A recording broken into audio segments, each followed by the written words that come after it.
நேந்திரம்பழ பூரண கொழுக்கட்டை மாவில் எப்பொழுதும் போல் பசைஞ்சு வச்சுக்கணும். அப்புறம் நேந்திரம்பழம், தேங்காய், வெல்லம், ஏலக்காய் இதெல்லாம் போட்டு நல்லா பிசைஞ்சு வச்சுக்கணும்.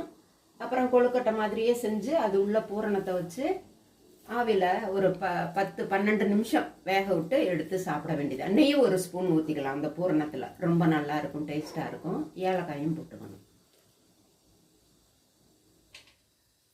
13 நிமிஷமே ஆயிடுச்சு. நல்லா வெந்துருச்சு பாருங்க.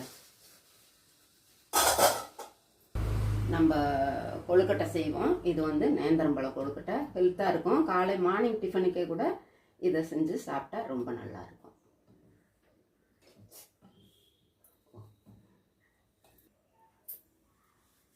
நேந்திரம்பழ கொழுக்கட்டை ரெடி ஆயிடுச்சு. இதை அப்படியே எடுத்து சாப்பிட வேண்டியது தான். ஈஸியானது, நீங்களும் செஞ்சு பாருங்க. இந்த